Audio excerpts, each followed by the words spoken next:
Let's make it a good day. Today on The Jason Show, People Magazine has revealed their sexiest man alive, and it's not a big surprise.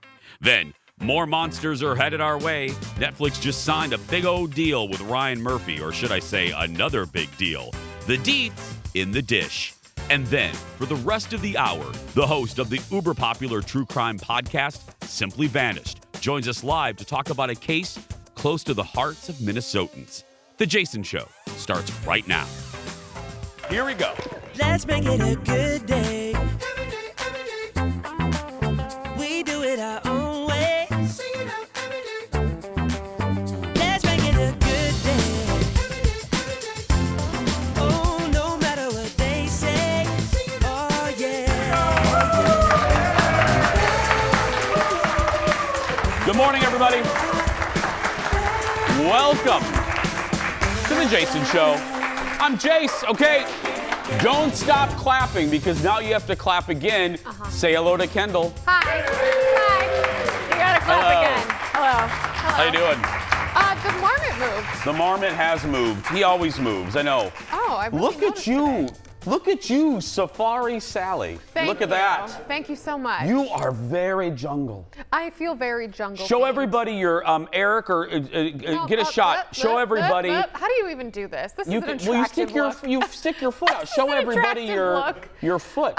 Here, Are is those Eric new? coming to this camera? It's a little shoe cam. yeah, Look at those. look at me. those. Is that like Wendy's thing? Wendy had a her shoe cam, yeah. Mm-hmm. That is very nice. Why, thank you. I feel very perfect. Audience, don't laugh at that. Don't. No, that was good. Thank you. You doing well, though? I am. How are you? I'm well. Okay, so yesterday, this is kind of, we do best things ever. It's our version of Oprah's favorite things. I love to tell you about stuff that I love because I want you to have a good life. So this is sort of a mini best thing ever wrapped into a little story. Oh. So, you know how when you sleep wrong, I sleep on my arm like this on my side. I do. I sleep like that. Anyway, and my neck was messed up, so I went to get a massage yesterday. And Colin had signed up, and they're all over the metro. If you're, in other cities, I think there's something similar. I went to this place called Element Massage. Mm-hmm. And you sign up for like a membership. So you pay like a fee, and then you get so many massages, blah, blah, blah. And they, if you sign up for the membership, you get them a discounted rate. Anyway, very good deal. I will say, because I've gotten my share of massages. I know they can be pricey. Very good deal. Okay, and then the massage therapist or artist, his name was Zachary. And I've been to him now a couple times. So, very good. So it's a two best things ever. Okay. Element Massage, I'm loving. I think it's a good value for y'all. And then Zachary is really good at the St. Louis Park one. So go see Zachary. Okay, now here's the story. So you know me, we both came from, during college, we worked in the service industry. So I always try to stick up. I always try to be the guy that sticks up for the service industry because I think generally the public, us, we can sometimes treat folks really poorly. We yell at them because their coffee's not hot enough or whatever. I always try to be nice to the service industry. So, but I also like to engage. So I'm sitting here getting this massage and Zachary's so nice and we're talking about the things that we do, the public, that drives massage therapists crazy. Do you know what the number one thing is? I honestly have no idea. We don't shower? No, staring at them. Staring at them. Now imagine this. What? Staring at them. Because you know how when you're laying down and they're working on your neck? Yeah. And you're like, and they're back here and people leave their eyes open? People do that? Yeah, and they just stare at the massage artist. And I thought, that's creepy as hell. Like, close your eyes, Wanda. Yeah. Close your eyes. Oh. No. He's like, yeah, people do that. They'll just stare, because there's his head here, and they'll just stare at him. I'm like, oh, no. That would be, put a mask on, close your eyes, relax. Then the other thing was like excessive noises. We laughed about that. Like people just really get into it. Like what? Give me an example of an excessive. You know what I mean? Was that you? That wasn't me. No, I don't. Believe At that me.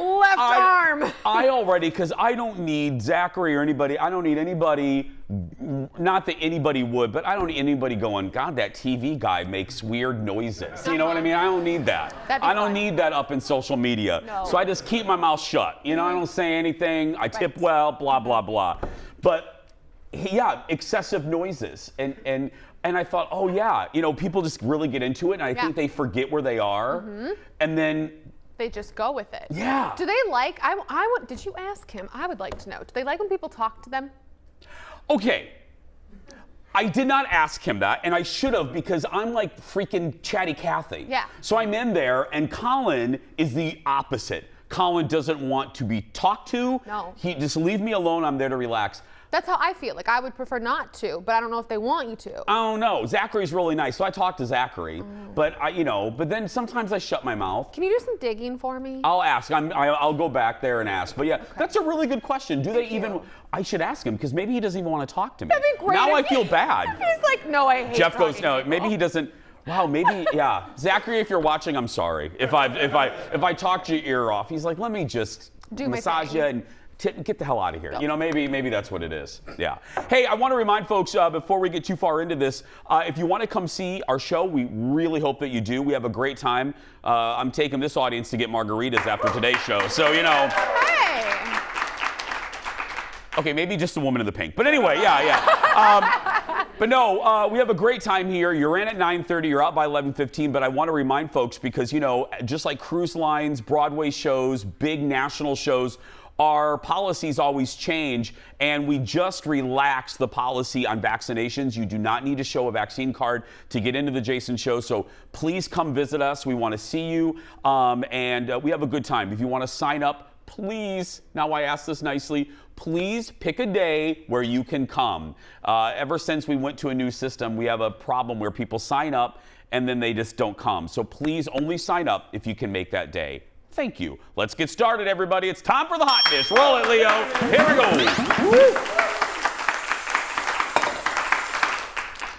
People magazine, while we were all sleeping, their sexiest man alive was announced. And it was actually on Colbert last night. And it came down to two people, producer Ted and these two people.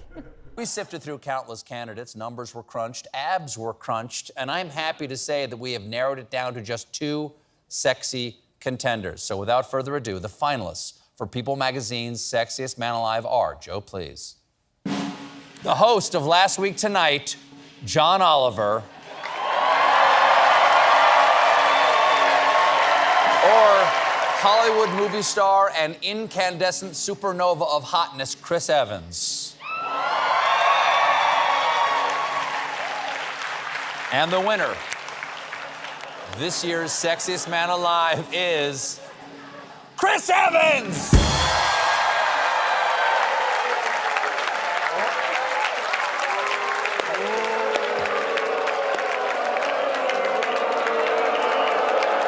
He's not even here. This is bull. This is bull. Recount. Stop the steal. Well, Chris Evans was not there, but he was given the honor by 2016 Sexiest Man Alive, The Rock. And a sash. We got one clap for The Rock in the first row. Thank you. When I saw this, and tell me if you thought the same thing, I thought Chris Evans was already named this years ago. Not that you can't win twice. People have won twice. But I thought, and also, it's no big surprise. Like, why, if he hasn't gotten it, why hasn't he gotten it before? You don't seem excited that the sexiest man alive is the sexiest man alive. No, I like Chris. I really do. He is, again. With a capital L? I do, capital L. Thank you. I like that you know my terminology. Yes. Yes, I capital L love Chris Evans. Okay. Again, he is an example of, what am I going to say? Sometimes the good Lord gives with both hands. Yes, and he's great. He's talented. He's good looking. His brother's good looking. My lack of excitement. Brother, are you talking about Chris Hemsworth? That's a different Chris. No, I'm talking about Scott Evans. Chris has a good looking brother as well. What? Google him. Oh. Yeah. Anyway, Okay. but I Uh-oh. wasn't excited because I actually thought he already won. So I was like, oh, uninspired pick. But he has like a cute dog and he's in all these movies, and he's really hot. So He why is. not just? And he's got a Boston accent. Yeah. Oh, yeah, and he has tattoos. He was Captain America. I He get was it. Captain America. He has a great pedigree for this. I'm Yes. telling you. Yeah. Excellent choice. Excellent choice. Next on the dish, it may be hard. Thank you, audience. Oh, and I'm sorry to producer Ted, who missed out again this year. Sorry, Yeah, Ted. yeah. So sorry. By the way, Ted's coming up with his first holiday movie review of the season. That's coming up, yeah. But next in the dish, it may be hard to believe, but one of the most famous feuds in TV history may be nearing a ceasefire, okay? Lauren Conrad. LC, thank you, Jeff. I didn't watch this crap. LC is appearing on the Back to the Beach podcast to face her arch nemesis, Kristen Calamari. Look. It's another episode of Back to the Beach. A very special episode. My take on it is you and I never really had any beef, and you can be brutally honest. And like watching it, it was my like, Our little hurricane of a relationship. If only we could have Lauren's perspective on this. but I'll say this, like, this is terrible. Okay. So I know maybe you're like me. I'm going to have Kendall explain this to me because Jeff, Ted think this is the biggest thing ever. Kristen and LC both dated Steven over the course of that show Laguna Beach. And one of the reasons they didn't like each other. That's why. The Back to the Beach podcast follows as Steven and Kristen Calamari rewatch the reality show, okay? That's the gist of it. You can get it wherever you get your podcast, Sam Goody, B. Dalton, all those places. Why should I, because I didn't watch Laguna Beach. I was too old. It missed me. Why is this a big deal? Well, if you're like my people and you watched it to a T every time it aired on MTV or got the DVD collection, like me, this is a big deal because they did not talk all of Laguna Beach. They didn't talk on the hills ever. They were arch nemesis for the last like 2 decades. So the fact that she came on her show to talk about like what actually went down behind the scenes, big deal. Okay, so if you're talking in my vernacular, Yes. this would be like Crystal Carrington and Alexis talking. Sure. See, the audience got that reference. Okay. They were silent as I was reading the Laguna Beach story, but I mentioned Joan Collins and they come back to life. That's right. We have a lot more to come. We'll be right back, everybody. Back in a moment.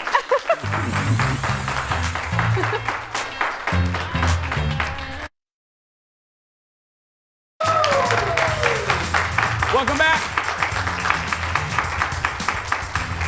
Dana Carvey. Love Carvey. Dana Carvey was on with Jimmy Kimmel last night. And when it comes to political impressions, truly, whether it's the 90s, remembers George, anyway, nobody's better than Dana. That, my friends, is our late night rewind. In the early days, he would say, well, I'm George Bush, not going to do it. But by year 4, it's like, nah, God, not. And they went with it. Anyway, Have I you voted digress. yet? Do you vote early or Yes, do you go early, wait in baby, line? always early. I voted last year. Really? Yeah, I don't leave anything to chance. Obama came out, rock star of all time over the weekend. Yeah, he and he was did this good. thing with his hands going, you gotta vote, you gotta vote. And he had people behind him, and he started brilliantly just, you gotta vote, you gotta vote, you gotta vote, you gotta vote, you gotta vote, you gotta vote. I thought, this guy, what? He's the greatest orator of this generation. He is something else. Yeah, You still watch having it- fun with Trump. I did love the jokes. I mean, Trump teasing what he's going to do, and he's not making the announcement is so funny to me. Yeah. Let me tell you, I'm going to be saying something very soon. We're going to say it, and we're going to do it, and we want to do it, and we're going to say things like you wouldn't believe. And many people say they don't want to see it, they don't like that, but we're going to do it anyway. We're going to do it. He is pretty good. I haven't seen him do former President Trump. That's pretty good. For all of us in my generation, the George H.W. Bush is what I loved it. 1,000 points of light, none of them shining now. Yeah, he was so good. That was on SNL, That right? was SNL. Yeah, he was part of a really kind of golden cast there. Carvey and Mike Myers, and he was there for a little bit of the Adam Sandler era, and then Dana left to go into greener pastures. Next in the dish, Netflix and Ryan Murphy have reached a deal to expand their Monster franchise, because we all just referred to the Dahmer show as Dahmer, but the headline actually was called Monster Dahmer. Anyway, this comes after the success of Dahmer. So Netflix has ordered 2 additional seasons of the anthology series, as well as a second season for The Watcher. I tried The Watcher, and I gave up on it, and then my buddy Alexis said that she watched The Watcher to the end and didn't like it. And it wasn't worth it? No. I wonder how they can do a second season of it. I didn't watch it either, but I was under the impression it was just this self-contained little boop. That was it. No, I think it continues because it's a real More house. stalking? And the house is still there. And my understanding is the first season really didn't have an ending because the true story doesn't really have an ending. So it's like Dateline. yeah, exactly. In a recent podcast, Ryan also talked about Glee because y'all know Ryan Murphy created Glee. He said the show should have ended after the death of Corey Monteith. So if you do not know, Corey played Finn, and he died of a drug overdose back in 2013 following season 4. Instead of ending the show, they continued for 2 more seasons, including a tribute episode. I think this is a clip of it right here called The Quarterback, which Ryan says he was unable to watch more than once. I would agree. Anybody, I watched Glee. Anybody that watched that show, separate from the death of Corey Monteith, to me, and I thought this even then, Glee should have ended at the, Glee should have ended at the end of season 4 when Rachel went off to New York. Right. Because if you're and that's the end of high school for them. Yeah. The show was about high school, about the high school kids. Right. They were seniors. She went off to fulfill her dream. What a great ending. You know what I mean? Right. I totally agree because I watched really until then, and then, like you just said, it just kind of went off and continued, and I was really uninterested. Well, following the cast to New York, which is a little unbelievable. No high school group of friends. Everyone doesn't always go to the same place. You know what I mean? Or afford an apartment in New York. Thank you. Even with rent control. Hashtag friends. Next in the dish, we are days away from Lindsay Lohan's return to the Christmas movie scene. And in honor of that, she and Netflix just dropped a cover of her iconic song from Mean Girls. Look at this.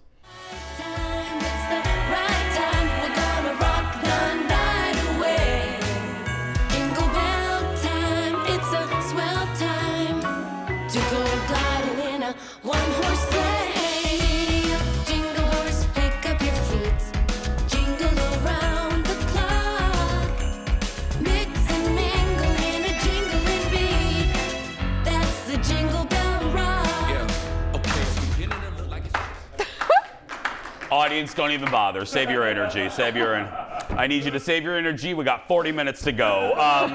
And Aaron Schwab's not here, so I really need you to conserve that clapping energy.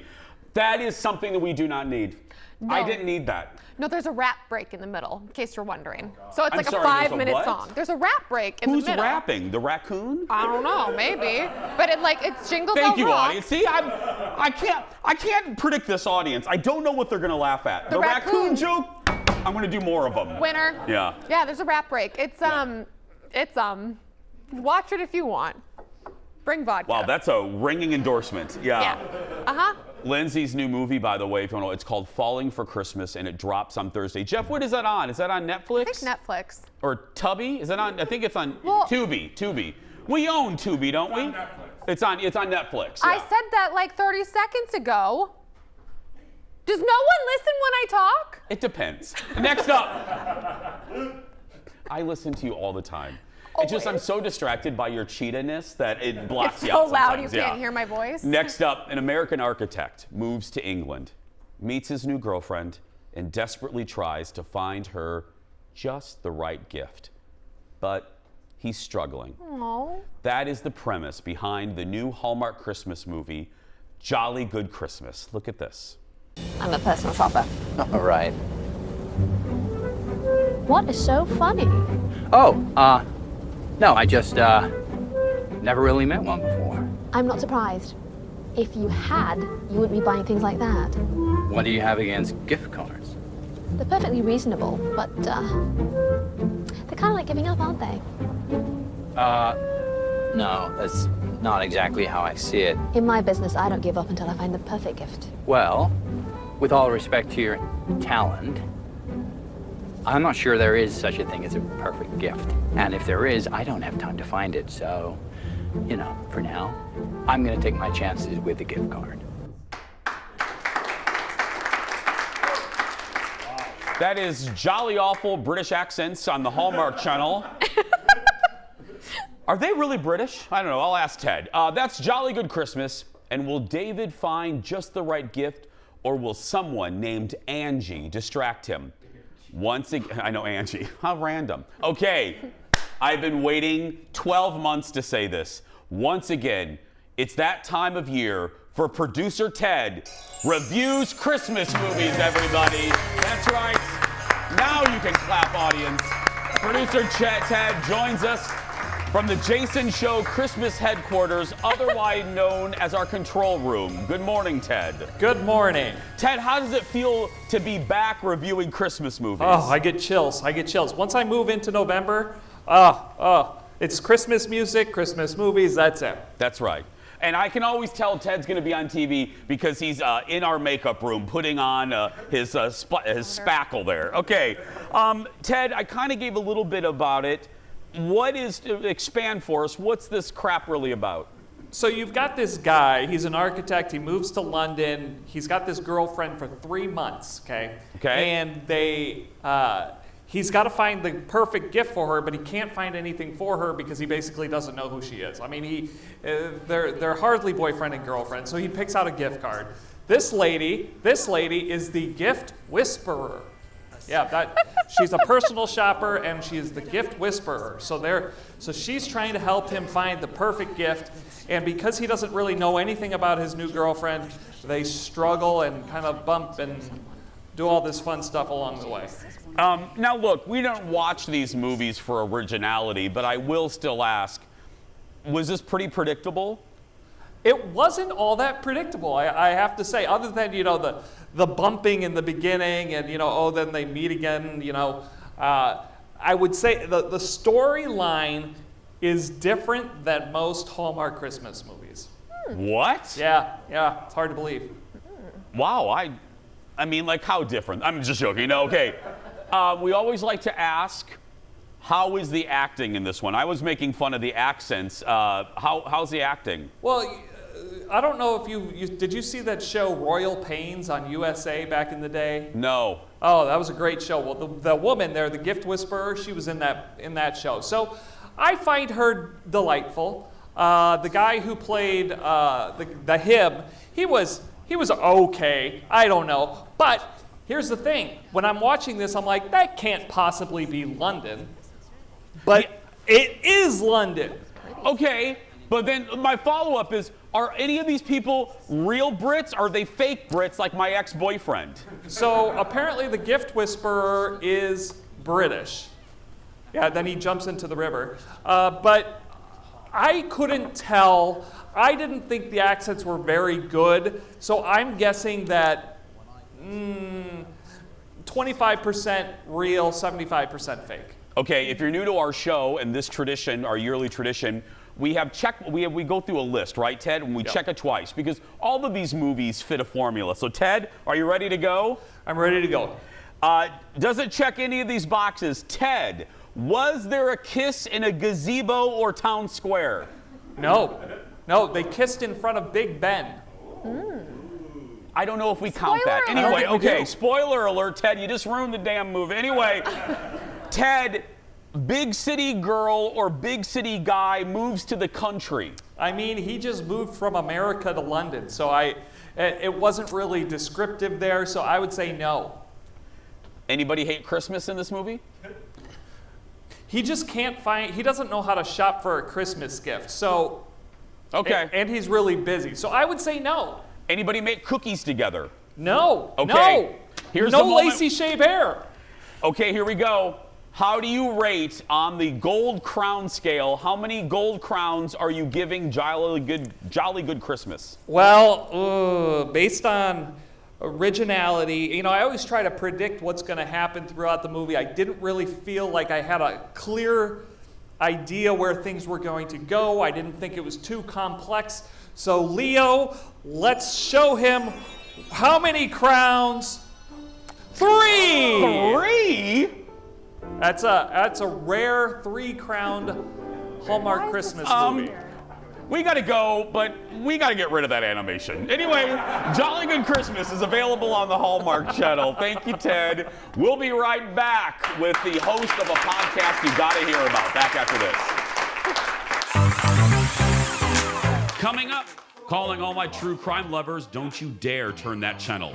Next, the host of the popular podcast, Simply Vanished, will join us live in studio to talk about the case of Josh Gimone, whose disappearance continues to baffle investigators and loved ones 20 years later. That when we come back.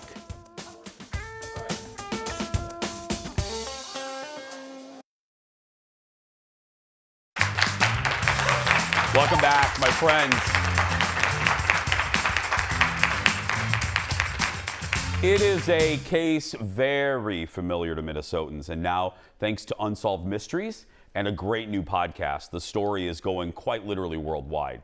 So here's the deal. 20 years ago, Josh Gimone disappeared after leaving a party on the campus of St. John's University. And despite an intensive search, he's never been seen or heard from since November 9th, 2002. In the new podcast called Simply Vanished, host Josh Newell is investigating his disappearance, uncovering never before heard details, and that includes something that happened to a different student around the same time Josh disappeared. Listen. We have confirmed that the following story originated in November of 2002. It occurred approximately the same time that Josh went missing. A student we are calling Anthony was walking back to his dorm from a party in Flynntown when a 4-door pickup truck or SUV type vehicle pulled up. The 4 occupants of the vehicle told Anthony that they had a friend who was hurt or killed by the stone bridge, and he should get into the truck so they could safely get him back to his dorm. After Anthony climbed into the truck, the occupants drove him to a swampy area.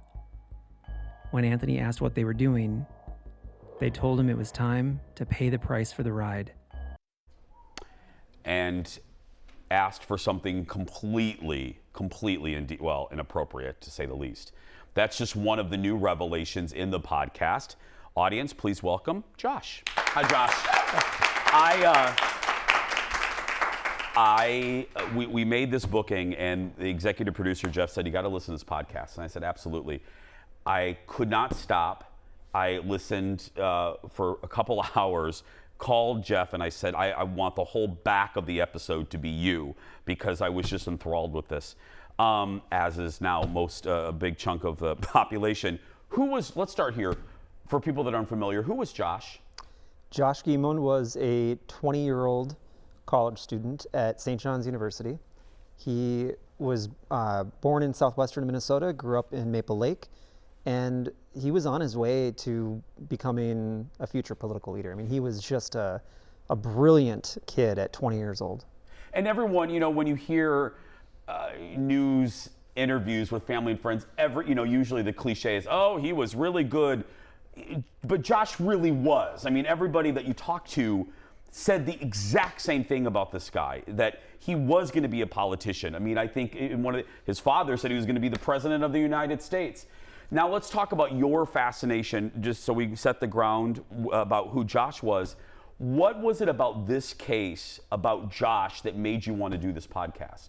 Well, growing up where I did, Western Wisconsin, Twin Cities area, being 5-6 years younger than Jacob Wetterling, then being in college when the whole smiley face killers theory kind of started to blow up everywhere, I've been fascinated by missing persons cases for a long time. And so this case in particular had been one that I've been following, and Josh reminded me a lot of myself at that age. He was class president, stuff like he wanted to go on and be a lawyer and go into politics potentially, and that's stuff that reminded me of me, and I just couldn't understand why this case hadn't been solved. And how long have you been working on this? Actively, I've been working the case since March of 2022. Before we get into the details, and believe me, like I said, the whole back half of the show is going to be this. Have you been surprised at the reaction to this? Because let's be clear, this isn't the first podcast that has dealt with Josh, right, about his disappearance. Have you been surprised? Because the reaction has been massive. Unbelievable. This was supposed to be a nights and weekend side project. I'm a full-time lawyer, and so suddenly it's gotten to the point where, the calls, the emails, the listeners, it's just been unreal. I couldn't believe it. I want folks to listen to the podcast, so we're not going to go through detail to detail, but I do want to ask about, because a lot of people, they do these types of things and they go, we have new details, and then you listen to the darn thing and it's like, that's not a new detail.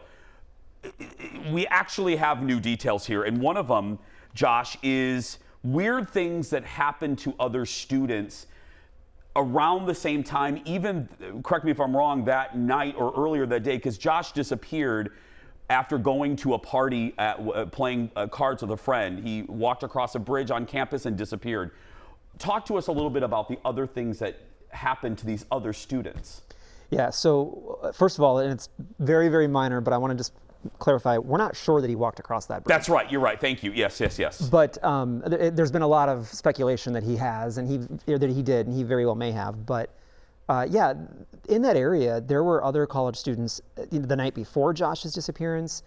In that same 2-week period, we have 4 confirmed reports from that month that other men tried to lure men into vehicles at that time. And they're different situations, but eerily similar. And then there are other reports from other years surrounding, and none of this information had been known prior to us launching the podcast and getting the public support. The public's help has been phenomenal in this case. And there's a swampy area, right, Josh, that comes into play that I had never heard about. I was here at Channel 9 in 2002. I remember folks covering the case. Tell the folks about the swampy area. Yeah, well, really, that area is surrounded with swamps and woodland. And one of the incidents that one of the college students described is that he was taken into a vehicle and men brought him to a swampy area, and you kind of played a clip of this. Yeah. And he ended up running away and running into the woods. They chased him for a time with flashlights. There were some items found, very sexual items found in a trash bag in a nearby swampy area from the night that Josh disappeared. We're concerned that he may have been targeted and that may have been related. From the night, everyone, from the night. Okay, as I said, Josh is sticking around. We're going to talk about the new Unsolved Mysteries episode that's all about Josh. That and more, and what it can mean for the case when we come back. Back after this.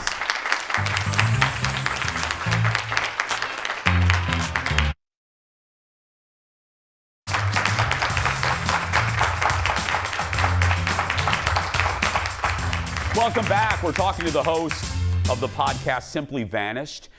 Go get this podcast. If true crime, people love it. My mom loves it. Go download this. You will not be able to stop. How much cooperation and what has it been like to work with Josh's family? Josh's family, I can't think of people that I have more respect for, who have been through so much and have persevered in 2 decades now of not having really hardly any information as to what happened to their child and their family member. But they've been great. They've been very, very helpful, and it's been hard for them, but they've been phenomenal. Since your podcast and the Unsolved Mysteries, which again we will get to, that's a whole other horse, have new people talked to police? Do you know?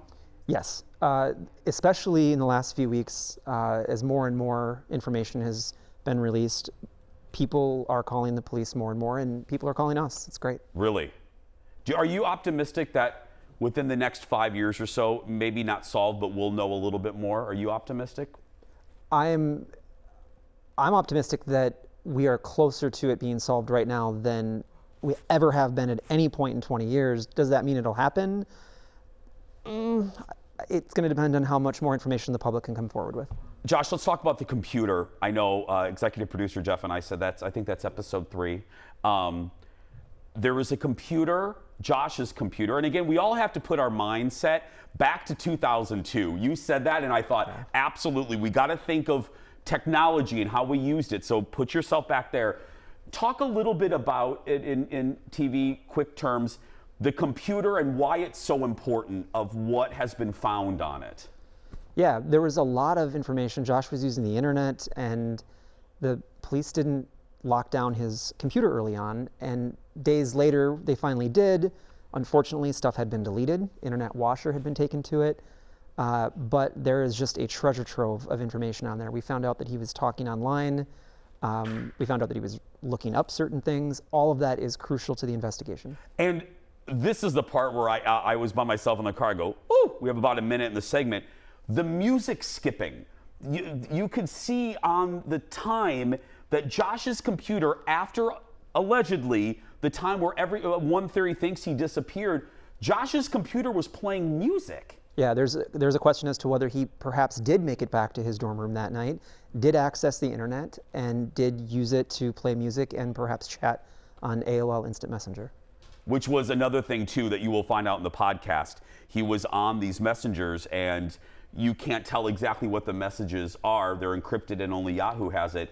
But you can, the timeline of him online messaging matches a lot. You match the evidence a lot. Yep. Yeah. We have much more after the break. As I said, we're going to get into the Unsolved Mysteries episode about Josh's disappearance and why it's leading to hundreds of new tips. That's right. Simply Vanished is available right now wherever you get your podcast. The next episode comes out next week. We'll be right back. Stay with us. More with Josh. How many episodes do you think it'll go? Welcome back. I mentioned the reboot of Unsolved Mysteries. We actually talked about it on the show right when the episode dropped.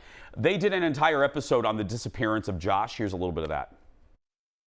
I think the most frustrating theory was that Josh just disappeared on his own free will, that he chose to disappear and kind of take a pause from life because his friends and I knew that wasn't what happened. We knew that he didn't just disappear and take a sabbatical from life. That's not who he was. That's not something he would have ever done. Since that episode started streaming on Netflix, the Stearns County Sheriff's Office says they've received more tips in 10 days than they did the past 2 decades. Yeah, we're back with the host of the podcast, Simply Vanished, right there, Josh. Have you felt a wave of new tips since Unsolved Mysteries? In the first 7 days following the release of the episode, I've had 650 emails and phone calls. It's been 60,000 more downloads. It's just been unreal. I have not been able to, for those who are waiting replies from me, I will get to them. You just answered my next question, because I was gonna be like, how do you start to go through those tips? I mean, it's not, a lot of it's not tips, right? A lot of it's just questions or thoughts, and but yeah, it's tough. I need help. I was talking to Josh during the break, and say what you want. I, as a listener, came away, and I purposely only listened to the first 3 because I wanted the story to unfold for myself like it will for you. I walked away from the first 3 frustrated by the fact that some people in Josh's life have not come forward that could help. Not maybe solve, you put this so well, maybe not solve the case, but eliminate some possibilities. Why do you think that is? I think it's 2 things. I think it's one, that first part that you just said, I don't think they realize that they can be helpful. Very often people think if they don't have the answer, if they don't directly know something about what happened to him, that means they don't have anything helpful. No, they might be able to help with something really small that helps us connect another piece to another piece. The second is, people in Minnesota are just afraid sometimes to get involved. And they don't want to get involved. Right. Do you, have you talked to more people, now that I asked why they haven't, have you talked to more people in his orbit since the podcast started? I've been very thankful that several people, including some of he had 5 roommates that I wasn't able to previously contact. Some of them have even reached out since then. So yes. Okay, as a listener, that's very exciting. Let me tell you, you will see why at the end. So some of the actual roommates. Yes. Have they been a little reluctant? At first, yeah. And I think over time when they realized that we're actually trying to figure out what happened to Josh and not just tell a good true crime story, then they've been more helpful, yeah. Before we talk about what's next for you, I want to ask, just on a human level, I asked about the family, how's his mom and dad doing? It's been 20, I mean, tomorrow's 20 years. How are they doing? This is a really, really tough time of the year for them. They cope in their own ways. They are very grateful for all the attention and the support that they've been getting from the public. And I think they're hopeful that this is a real opportunity. This is a real moment that might actually lead to something. Again, you're always one step ahead of me. I was going to ask do you feel that they have a little more hope than they have the last 20 years? That they'll get some answers? I don't want to speak for them because they are very, very good about speaking about themselves and their son. Yes, they are. But they really do seem to be, in my estimation, and I've seen them change as we've been doing this, they do seem to be a bit more hopeful right now, yes. What are you working on? Simply Vanish is going to continue. You have one more episode, right? That's going to be released next week of this season? Yes, we're never going to close out a season until the case has been solved, but we are doing another episode on Josh next Monday. And then from there, we're going to start covering other unsolved cases, including doing once per week individual cases, and then we'll revert back to another deep dive season at some point next in 2023. Did you have an idea? I mean, you're a big-time lawyer. Did you have an idea that you'd be also a big-time podcast host? No. This was supposed to be a hobby. The amount of attention, the amount of listens, I've just been stunned by the interest in this case. Well, take the compliment. It's that popular because you do a really, really amazing job. You're someone that does a broadcast and you want people to come in. The production, the producing, the narration, everything. You put together a hell of a podcast, and I'm glad that if anybody that you're on this case, because I firmly believe you will help solve it. So, thank you, and thank you for being here. Thank you very much. Give it up for Josh, everybody. Simply Vanish is available to stream right now. As I said, wherever you get your podcast, there's a logo. I even like the logo. A new episode drops next week. We're going to be right back to wrap things up. Stay with us, everybody. Back in a moment. Thank you, my friend. That was great. Kendall's back. Such a good, I could talk to him all day. Go listen to that podcast. There's the jib camera. Hello. Today is your last day to sign up to be a part of our next big live show. We're kicking off the holiday season at Rosedale Center on Friday, November 18th. 40 viewers plus a guest will be selected to be part of our VIP experience. You can sign up for your chance to win right now on the Jason Show Facebook page. VIPs get premium seating for the show, free food, free drinks, a Jason Show mug, and a gift bag worth more than $50 provided by Rosedale Center. If you don't have Facebook, don't worry. Go to fox9.com/contest. And remember, today is election day. If you're watching a rerun, today is the last day to sign up. We'll be right back. Back in a moment. Jason told me yesterday. Yeah. They're good. They know when to clap. Welcome back. It is time for the surprise goodbye. You know how this works. I don't know what's in this segment until I read it right now. Most of us love a good rotisserie chicken. Something I never thought I would read. But not as much as one guy. The Philadelphia man just finished his goal of eating 40 rotisserie chickens in 40 days. He ate his 40th and final rotisserie chicken in front of a live audience on Sunday. Sorry, live audience here, I'm not doing this. They cheered him on, dubbing the guy the Chicken Man. He says he's retiring from eating challenges for now. Ew. Ew. Ew. And how did they, this is what I want to know. Yeah. How do you grade it? Because there's a lot of extra meat. Like, I don't like the dark meat. You know what I mean? But you have to eat the whole thing, you know? And how do you grade it? You have to literally pick that bird apart. Ew. I know. It's a lot of, I like chicken, but that's a lot of chicken. Greasy fingers. I don't mind that. Bones. Oof. I like. I just found out we're doing this tomorrow, Kendall. We're gonna do a rotisserie chicken eating contest. Great. Between the two of us. So wonderful. That'll go real well for you. It really will. Yeah. Tomorrow, Stephanie Hansen will join us, and it's all about another bird, turkey. That's tomorrow, but right now. That's going to do it for us. If you're watching and you're a kid that's being bullied, go out there and be yourself because nobody can tell you you're doing it wrong. Have a good day, everybody. We'll see you tomorrow. Go listen to that podcast.